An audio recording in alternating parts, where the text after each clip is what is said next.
सज्जनों तो मित्रों खैर नाल बसो तो खिड़खिड़ हसो। तुसीं वेख रहे जी जाग पंजाबी तो मैं तुहाडा मेजमान शबीर जी अंग रंग चज की गल लैके तुहाडी सेवा दे विच हाज़र हाँ। तुहाडा बहुत भलेवा कि तुसीं इस चैनल नूं मान बख्श रहे हो और इस गलबात जिहड़ी गलबात असीं इस कर रहे हैं उस नूं तुसीं अगे टोर रहे हो और लुकाई दे विच इस दा जिहड़ा है प्रचार भी कर रहे हो। अज असी फिर एक पंजाब ते पंजाबीयत बारे जिहड़ी गल है वो करन जा रहे हैं कि आम तौर पर साढ़े इत्थे जिहड़ा है वो बड़ा झेड़ा बनया होया है कि जी फलां जिहड़ा लहजा है उसनूं जुबान बना के जिहड़ा है वो पेश किया जा रहा है। कभी कह रहा फोटोहारी भी जिहड़ा है एक लहजा है, कभी कह रहा जो मुल्तानी जिहड़ी है वो एक पूरी अलहदा बोली है, कभी सराइकी नूं जिहड़ा है वो बोली बना के जिहड़ा ना वो साडे मत्थे जिहड़ा ना उमड़िया जा रहा। और इस बनदियां जिहड़ियां गल्लां ने भीतो भीत वो बहुत सारियां जिहड़ियां ने सोशल मीडिया के उत्ते वो हो रही ने। तो सज्जनों तो मित्रों अगर असी पूरी दुनिया नूं जरा थोड़ा जिहा देख लईए तो फिर सानू थोड़ी जी अपने इस मसले के बारे भी जिहड़ा ना वो समझ आ जाएगी। ये आख्या जाता है कि सब तो वड्डी शायरी ते जिहड़ा फलसफा है ना वो जर्मन बोली दे विच जिहड़ा ना है। इसका की कारण है कि सब तो वड्डी शायरी ते फलसफा जिहड़ा है वो जर्मन बोली दे विच है। तो उसकी जिहड़ी सब तो वड्डी जिहड़ी खूबी जिहड़ी दसी जाती है ना वो ये है कि जर्मन जुबान एक अजिही जुबान है जिहदे अखर जिहड़े ने ना वो जू मानी ने, यानी कि उसदे कई कई मानी ने। एक जिहड़ा अखर है उसदे कई कई मानी ने। इस तरह ही बहुत सारे अखर ऐसे ने जिहड़े जेर जबर दे बदल जाने दे नाल जिहड़ा है उसदे जिहड़े अंदराले ने, उसदे जिहड़े अर्थ ने, उसदे जिहड़े मानी ने वो बदल जाते हैं। अच्छा, और इहो ही दूसरी गल यही है कि ਉਹਦੇ ਵਿੱਚ बहुत सारी ਜਿਹੜੀ ना डूंग है ਜਿਹੜੇ ਉਸ ਦੇ ਜਿਹੜੇ ਅੱਖਰ ਨੇ ਉਹਦਾ ਜਿਹੜਾ ਖਿਲਾਰ ਹੈ ਤੇ ਪਸਾਰ ਜਿਹੜਾ ਨਾ ਉਹ ਬਹੁਤ ਵੱਡਾ ਹੈ। ਔਰ ਇਹ ਵੱਡੀ ਸ਼ਾਇਰੀ ਲਈ ਵੱਡੇ ਫਲਸਫੇ ਲਈ ਇਹਨਾਂ ਗੱਲਾਂ ਦਾ ਜਿਹੜਾ ਨਾ ਉਹ ਹੋਣਾ ਜਿਹੜਾ ਨਾ ਬੜਾ ਜ਼ਰੂਰੀ ਹੈ। ਅੱਛਾ, ਅਸੀਂ ਕੀ ਅਸੀਂ ਇਹ ਜਾਣਦੇ ਹਾਂ ਕਿ ਇਹ ਜਿਹੜੀ ਜਰਮਨ ਜ਼ੁਬਾਨ ਹੈ ਇਹਦਾ ਇੱਕੋ ਹੀ ਲਹਿਜਾ ਸੀ? नहीं नहीं नहीं, ये भी जिमें दुनिया की हर बोली छड़ी है वो किसी एक जगह से भी एक नहीं है, वो थोड़ी दूर जाके उसके जोड़े लहजे ने वो बदल जाते हैं। जिस तरह साढ़े इतने बदलते हैं दुनिया के भी इस तरह ही बदलते हैं। इस तरह फ्रैंक जोड़ा बर्लिन है उसका लहजा जोड़ा ना वो होर है, प्राग वालिया का होर है, फ्रैंकफर्ट वालिया का जोड़ा लहजा है वो होर है। सो लेकिन और एक वेले दे विच लोग उत्थे भी इस तरह ही झगड़ते सन जी साडा जिहड़ा लहजा है ना जी वो बड़ा उत्तम है जी, ये असल जिहड़ी बोली है ना जी वो जिहड़ी है प्राग वालियां दी जिहड़ी है ना जी वो है। पर वेले गुजरन दे नाल नाल उन्हां नूं इस गल दी समझ आई भी इहदे विच ते वखरेवा कोई नहीं है। असीं जिस लहजे नूं भी असीं सुनने आ वो सानू समझ दे विच आ रहा है, साडी समझ दे विच आ रहा, असीं उसदा हवाला दिंने आ, असीं उस दे बारे गल करने आ तो ये फिर वखरा किस तरह हो गया। सो हौली हौली जो जो उन्होंने सूझ सियानप मत जी है वो वधदी गई, वो वड्डी हुंदी गई। तो इस तरह जर्मन जुबान जी है वो भी महान हुंदी गई, वड्डी हुंदी गई। और अज जिहड़ा है उन्होंने अंदर इस वन का कोई पुआड़ा नहीं है। अज कोई ये गल नहीं करता कि जिहड़ा प्राग है जी उसका जिहड़ा लहजा नहीं वो उत्तम है जी, वो खालस है जी, वो नरोल है जी। वो सारे लोग जिहड़े ने वो जर्मन जुबान की जिहड़ी वडियाई है उसनूं ही जिहड़ा ना बयान करते हैं। तो मसला किन्ने पैदा किया? मसला जिहड़ा पैदा किया ना समझी ने। जो ना समझी है सी उदों उत्थे ये मसला मौजूद है सी, लेकिन जो ज्यों ज्यों समझ जिहड़ी है वो पक्की हुंदी गई, पकेरी हुंदी गई, साइंसी हुंदी गई तो ये जिहड़े मसले सन उन्हां दे विच वो जिहड़े ने उन्हां दे विचों जिहड़े ने लैंदे गए। हुण तुसीं ये देखो कि जिहड़ी साडी बोली है पंजाबी बोली, जिहड़ियां असीं जर्मन जुबान के गुण जिहड़े ने गुणवाए ने वड्डी शायरी ने वड्डे फलसफे लई, ये सारे के सारे गुण जिहड़े ने वो पंजाबी दे विच जिहड़ा ना वो मौजूद ने। पंजाबी भाषा दे विच, पंजाबी जुबान दे विच जिहड़ा वो सारे मौजूद ने। लेकिन इत्थे जिहड़ा पवाड़ा जिहड़ा जी पंजाबी दे कोई कह रहा जी पंजाबी दे कोई बोली ही नहीं है, कोई कह रहा नहीं जी ये तो कोई लहजा हैगा जी, कोई कह रहा जी ये तो फलां जिहड़ी है वो साडी जिहड़ी है ना जी वो वड्डी बोली है जी, तो यह जिहड़ी है जी मरकजी लहजा जी। ਸਾਰੇ ਇਹ ਜਿਹੜੀ ਨਾ ਇਹ ਗੱਲ ਕਰ ਰਹੇ ਨੇ। ਔਰ ਇਹ ਗੱਲ ਕਿਉਂ ਕਰ ਰਹੇ ਨੇ? ਇਹ ਗੱਲ ਜਿਹੜੀ ਨਾ ਸਮਝੀ ਦੇ ਪਾਰੋਂ ਕਰ ਰਹੇ ਨੇ, ਇਹ ਨਾ ਸਮਝੀ ਹੈ। ਔਰ ਦੂਸਰਾ, ਇਸ ਦੇ ਪਿੱਛੇ ਸਰਕਾਰਾਂ ਦਾ ਹੱਥ ਹੈ। ਸਰਕਾਰਾਂ ਨੇ ਇੱਥੇ ਜਿਹੜੀ ਖੇਡ ਖੇਡੀ ਹੈ, ਔਰ ਖਾਸ ਕਰ ਹਿੰਦੁਸਤਾਨ ਦੇ ਵਿੱਚ ਅੰਗਰੇਜ਼ਾਂ ਦੇ ਵੇਲੇ ਤੋਂ ਲੈ ਕੇ ਹੁਣ ਤੱਕ ਬੋਲੀ ਦੇ ਨਾਂ ਦੇ ਉੱਤੇ ਜਿੰਨੀ ਵੱਡੀ ਖੇਡ ਖੇਡੀ ਗਈ ਹੈ, ਉਨੀ ਤੇ ਹੋਰ ਕਿਸੇ ਮਸਲੇ ਦੇ ਉੱਤੇ ਖੇਡੀ ਨਹੀਂ ਗਈ। ਇੱਕ ਬੋਲੀ ਤੇ ਦੂਜਾ ਧਰਮ, ਇਹਨਾਂ ਦੋ ਨੀਹਾਂ ਦੇ ਉੱਤੇ ਇਹਨਾਂ ਨੇ ਲੋਕਾਂ ਨੂੰ ਭੰਬਲ ਭੂਸੇ ਦੇ ਵਿੱਚ ਜਿਹੜਾ ਨਾ ਉਪਾਈ ਰੱਖਿਆ। ਪਹਿਲੇ ਉਹਨਾਂ ਨੇ ਬੋਲੀ ਦੇ ਨਾਂ ਦੇ ਉੱਤੇ ਇੱਥੇ ਕੌਮ ਬਣਾਈ, ਫਿਰ ਉਸੇ ਹੀ ਬੋਲੀ ਦੇ ਨਾਂ ਦੇ ਉੱਤੇ ਜਿਹੜਾ ਨਾ ਇਹ ਆਪਣਾ ਪਾਕਿਸਤਾਨ ਜਿਹੜਾ ਉਹ ਟੁੱਟਿਆ। ਔਰ ਹੁਣ ਫਿਰ ਜਿਹੜਾ ਹੈ ਪੰਜਾਬ ਦੇ ਅੰਦਰ ਜਿਹੜਾ ਨਾ ਇਹ ਖੇਡ ਜਿਹੜੀ ਹੈ ਨਾ ਉਹ ਖੇਡੀ ਜਾ ਰਹੀ ਹੈ। ਤੋ ਮੈਂ ਗੱਲ ਕਰ ਰਿਹਾ ਸਾਂ ਕਿ ਜਿਹੜੇ ਗੁਣ ਵੱਡੀ ਸ਼ਾਇਰੀ ਤੇ ਫਲਸਫੇ ਲਈ ਜਰਮਨ ਜ਼ੁਬਾਨ ਦੇ ਵਿੱਚ ਨੇ, ਤੇ ਤੁਸੀਂ ਜ਼ਰਾ ਗੌਰ ਨਾ ਕਰੋ, ਵੇਖੋ ਕਿ ਇਹ ਪੰਜਾਬੀ ਬੋਲੀ ਦੇ ਵਿੱਚ ਗੁਣ ਮੌਜੂਦ ਨਹੀਂ। ਲੇਕਿਨ ਤੁਸੀਂ ਇਹ ਹੈਰਾਨ ਹੋਵੋਗੇ ਕਿ ਜਿਹੜਾ ਪੰਜਾਬੀ ਬੋਲੀ ਦਾ ਵੱਡਾ ਗੁਣ ਹੈ ਕਿ ਇਹਦੇ ਜਿਹੜੇ ਅੱਖਰ ਨੇ ਉਹ ਬੜੇ ਹੀ ਜ਼ੂਮਾਨੀ ਨੇ, ਔਰ ਉਹ ਬਜਾਏ ਕਿ ਉਸ ਨੂੰ ਗੁਣ ਮੰਨਿਆ ਜਾਏ, ਉਹਨੂੰ ਆ ਗੁਣ ਬਣਾ ਕੇ ਰੱਖਤਾ, ਉਹਨੂੰ ਬਦਨਾਮ ਕਰਕੇ ਰੱਖ ਦਿੱਤਾ ਗਿਆ ਜੀ। ਪੰਜਾਬੀ ਬੋਲੀ ਜਿਹੜੀ ਹੈ ਜੀ, ਇਹਦੇ ਵਿੱਚ ਤੇ ਜ਼ੂਮਾਨੀ ਜਿਹੜੇ ਨੇ ਬੜੇ ਜ਼ੂਮਾਨੀ ਜ਼ੁਬਾਨ ਹੈ ਜੀ, ਤੇ ਲਿਹਾਜ਼ਾ ਇਹ ਤੇ ਬੋਲਣ ਦੇ ਕਾਬਲ ਨਹੀਂ, ਇਹਦਾ ਤੇ ਫਲਾਂ ਮਾਣਾ ਜਿਹੜਾ ਨੂੰ ਨਿਕਲ ਆਉਂਦਾ ਤੇ ਉਹ ਜੇ ਅਸੀਂ ਫਲਾਂ ਦੇ ਸਾਹਮਣੇ ਬੋਲ ਹੀ ਨਹੀਂ ਸਕਦੇ, ਉਹ ਤੇ ਬੋਲਿਆ ਹੀ ਨਹੀਂ ਜਾ ਸਕਦਾ।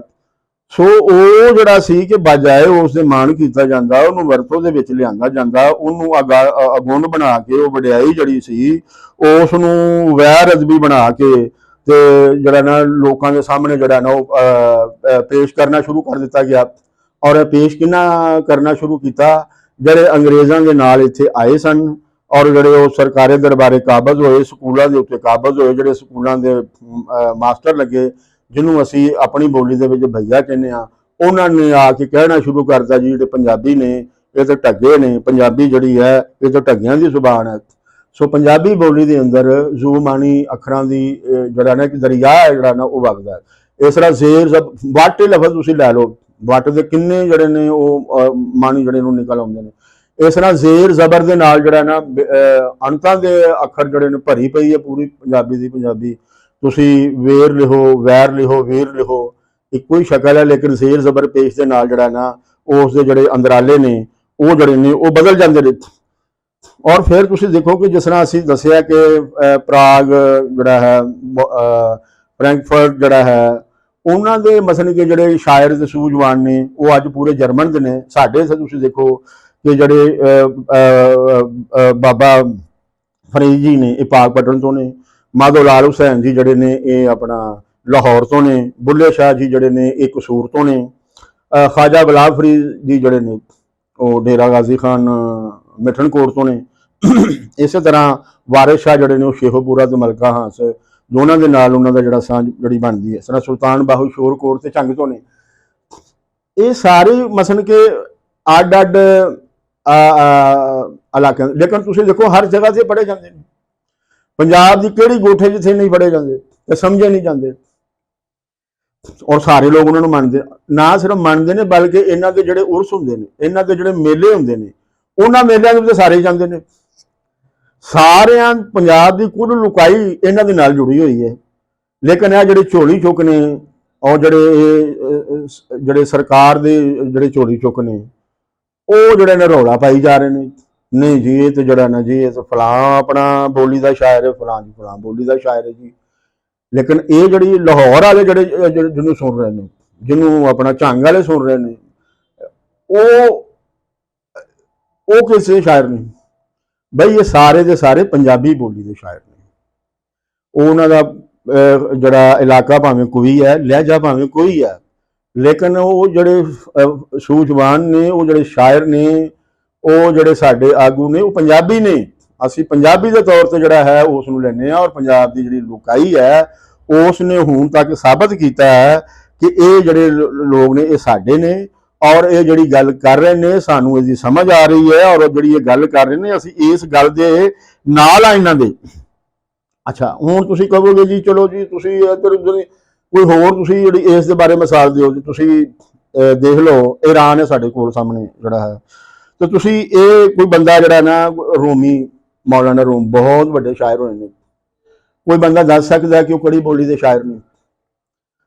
तो तुसी जिस वेले अपना पता करोगे तो तुसी हैरान हो जाओगे, क्योंकि वो तो फारसी अपने आप को फारसी शायर क्लेम ही नहीं करते, और वो कहा जाता है वो तो पहलवी का करते हैं। और उन्होंने जी हैगी है मसनवी है मौलाना रूम, उस बारे कहा जाता है मसनवी है, मानवी है, मौलवी है, हस कुरान दर जुबाने पहलवी। फारसी का तो जिक्र नहीं है कि मसनवी है मौलाना रूम जी है ये पहलवी जुबान का कुरान है, किदा पहलवी जुबान का। उस वेले लोग उन्होंने जुबान मानते सन। हाफज केड़ी जुबान का शायर है? फारसी का।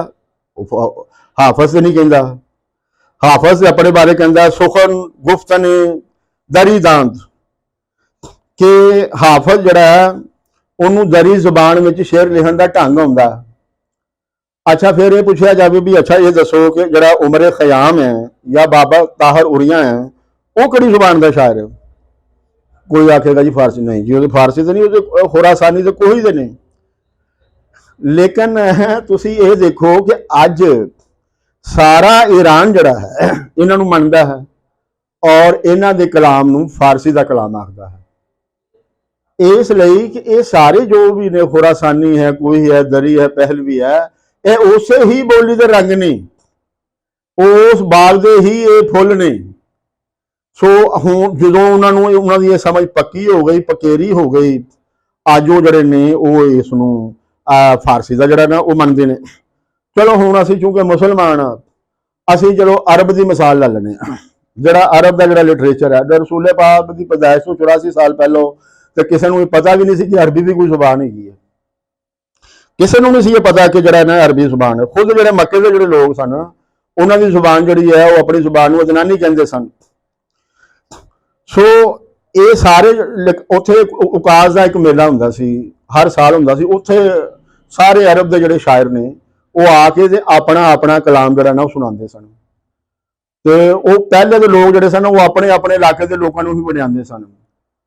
पर रसूल की पैदाइश तो 84 साल पहले उकाज के मेले से एक ऐसा वाकया हो गया कि उत्थे शायरां ने बड़ा टिल ला के जड़ा ना अपना कलाम सुनाया तो लोगों ने वाह वाह भी दी। लेकिन उत्थे उन्होंने अंदर ये भी सोच पैदा हुई कि यार ये तो सारे जोड़े लोग ने ऐ तो एक ही बोली के शायर ने, ये जड़ा फर्क असी बनाई बैठे हाँ ये तो कोई फर्क ही नहीं गा इन्होंने सारे। मसन कि जो असी ये फैसला कर रहे हैं कि यह चंगा शायर है, मंदा शायर है, या यदी शायरी इंज दी है, यदी शायरी च वाध है तो यदी शायरी में घाटा है, तो मतलब है सानू समझ आ रही तो असी जड़ा ना ये गल कर रहे हैं। जे सानू समझ ना आ रही हो तो असी आलोचना किस तरह कर सकते, असी तनकीद किस तरह कर सकते हैं।